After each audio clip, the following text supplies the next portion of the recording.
দেখুন জাপানের ভূমিকম্প কতটা মারাত্মক হয়। মানে এই ভিডিও না দেখলে বোঝা যাবে না যে জাপানের ভূমিকম্প কতটা মারাত্মক হয়। মানে সব কিছু শেষ। মানে এই ভিডিওটা শেষ অবধি দেখুন, সব শেষ। মানে এক ভূমিকম্পে সব কিছু শেষ করে দিয়ে চলে গেল।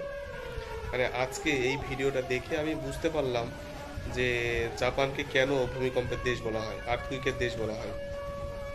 মানে এরকম ভূমিকম্প যদি আমাদের এখানে হয় তো মনে করুন যে কোনো কিছু আর ঠিক থাকবে না।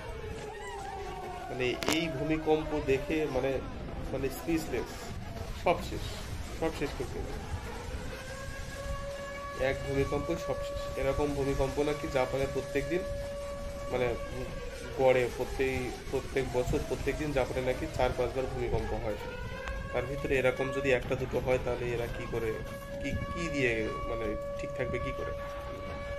মানে জাপান বলেই এত ভূমিকম্পের ভিতরে টেকনোলজির দিক দিয়ে নাম্বার 1-এ আছে, শুধুমাত্র জাপান বলেই।